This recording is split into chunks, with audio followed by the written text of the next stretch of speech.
일반적으로 기강이 엉망이고 무능한 오합지졸 군대나 조직을 일컬어 당나라 군대라는 표현을 씁니다. 이 말의 유래가 언제부터 시작됐는지는 설이 분분하지만 아이러니하게도 실제 당나라 군대는 중국 역사상 가장 강력한 군대로 평가받았습니다. 당나라는 사실 역대 중국 왕조 가운데서도 가장 강성했던 국가로 꼽힙니다.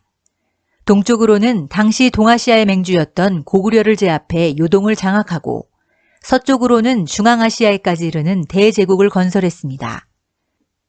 고구려 유장의 아들 고선지 장군이 파미르 고원을 넘어 서역의 이슬람 국가들을 휩쓸며 동서비단길을 열었던 세계사적 사건도 당조의 일이었습니다.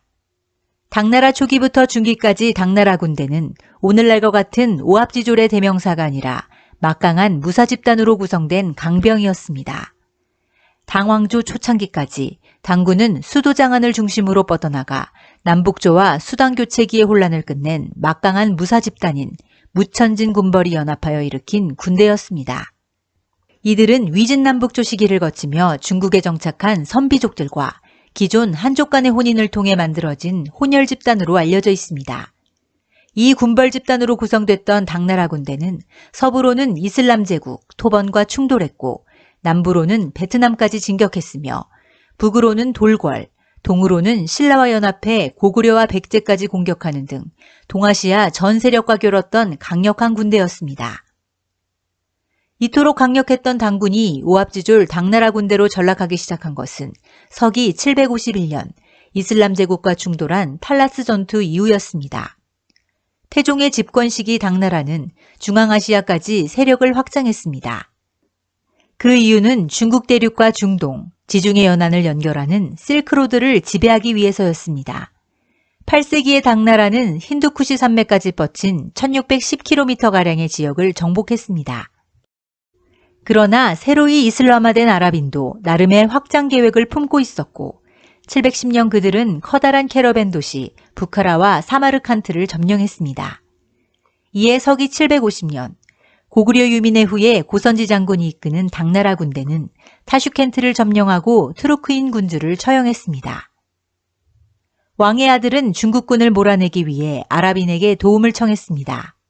이후 751년 4만 명의 아랍 투르크 군대가 당나라 영토로 진격했으며 오늘날의 키르키즈스탄에 있는 탈라스강에서 고선지의 군대와 맞섰습니다. 이때 당나라 군대는 주력이 보병이었기 때문에 아랍 투르크 기병에 허를 찔릴 수밖에 없었습니다.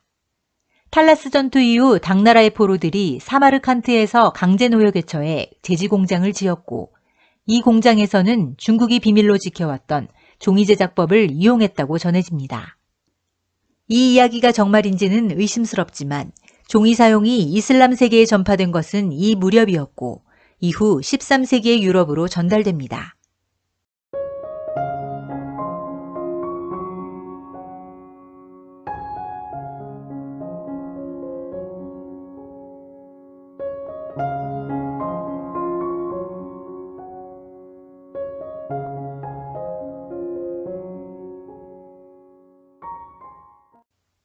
탈라스 전투 이후 752년 황제의 총애를 한몸에 받으며 지방절도사 간 세력 균형을 맞춰왔던 희대의 간신 이인보가 사망하자 절도사끼리의 암투가 본격적으로 시작되면서 당나라는 기나긴 내전의 소용돌이에 휩싸이게 됩니다. 결정적으로 755년 수십만 대군을 이끌고 있던 서역인 출신의 절도사 알록산이 반란을 일으켜 수도 장안을 함락시키고 현종이 사천성까지 피난을 가면서 당나라 군대는 오합지졸로 변하고 말았습니다. 사실 당나라 군대는 그 이전부터 안으로 골마 들어가고 있었습니다. 8세기 측천무가 정권을 장악한 이후 흔히 관롱 집단으로 일컬어지던 무천진 군벌과 측천무가 등용한 과거 출신 문벌 귀족들의 권력 투쟁이 심화됐고 당 현종 시기에 들어서면서 무천진 군벌들도 상당수가 문약해지기 시작했습니다. 당나라는 건국 초기부터 수도의 무천진 군벌 내에서 전투 병력을 대부분 충당하고 다른 지역의 군대는 잘 징병하지 않은 정책을 취했습니다. 이러한 정책은 중앙군보다 지방군을 약화시켜 반란을 미연에 방지하는 강간약제 정책에 의거한 것이었습니다. 그러나 당나라 정권이 안정되면서 무천진 군벌들의 자손들과 귀족들은 고위공무원이 되기 위해 주로 수도 장안에 머물며 과거시험 공부에 매진하게 되었고, 이들은 과거 공부에 크게 방해되는 군역 담당을 매우 꺼리게 되었습니다.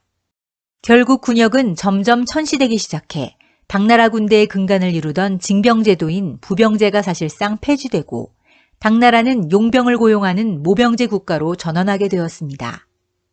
여기에 간신인 인부가 변방 절도사들을 모두 이민족 출신들로 등용해 중앙 권력에 대항할 고위 귀족들이 실제 병권을 갖는 것을 차단하게 되면서 당나라 군대는 또 한 번 크게 약화됩니다. 결국 당나라 절도사직은 대부분 주변 유목민족들로 채워지기 시작했습니다. 소그드족 출신의 안록산부터 고구려 출신의 이정기, 돌궐계 사타족 출신의 이극용 등 당나라 군대는 이민족 용병대장들로 채워졌습니다. 참고로 755년부터 763년까지 이어졌던 안록산의 반란은 당의 영토를 갈기갈기 찢어놓았고, 위구르족의 도움으로 겨우 진압됐습니다. 안록산은 반은 이란계 소그드인이고 반은 돌궐인이었습니다. 소그드어로 빛나는이라는 의미를 가진 그의 이름 녹산은 알렉산더 대왕의 소그드인 아내의 이름과 같았습니다. 당나라의 동북지역에서 장군으로서의 그의 위치는 당시 북중국 전역의 상업과 행정에서 소그드인이 차지하고 있었던 비중을 잘 보여줍니다. 실제로 프랑스 역사학자 베시에르는 당나라 치하의 북중국을 투르크 소그드적 환경이라고 불렀습니다. 안록산의 난은 그동안 잘 알려지지 않았던 소그드 상인들로부터 지원을 받은 소그드인 운동이었다고 주장합니다. 안록산의 의뢰용 옥에는 황제를 지칭하는 중국식 호칭인 황제 이외에도 소그드식 왕호인 자묵도 새겨져 있었습니다. 본토에서 발생한 안록산의 난으로 당나라는 신장에 있던 전초 기지들로부터 퇴각해야 했습니다.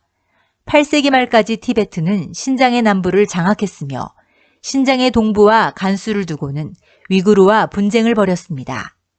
비록 당나라는 안록산의 난을 평정하기는 했지만 다시는 서쪽으로 세력을 확장하지 못했습니다. 실제로 이후 거의 1000년 동안 신장이 중국에 기반을 둔 국가들에 의해 직접적으로 통치된 적은 없었습니다. 이처럼 안록산 등 이민족 용병대장들이 일으킨 반란은 또 다른 이민족 용병대장들을 고용해 물리치기를 반복하면서 당나라 정규군은 사실상 없는 것과 마찬가지인 상태로 전락하게 되었습니다. 이와 더불어 당나라의 유학을 떠났거나 용병으로 고용되어 있던 옛 백제계나 신라계 출신들도 대거 귀국하게 됐는데, 이 중 한 명이 바로 청해진을 설치해 해상왕으로 이름을 떨쳤던 장보고입니다. 장보고는 고구려 유민 출신의 당나라 절도사 이정기가 당나라에서 독립하자 산둥 일대에 건국한 제나라를 정벌하기 위해 고용됐던 당나라 장교 출신이었습니다.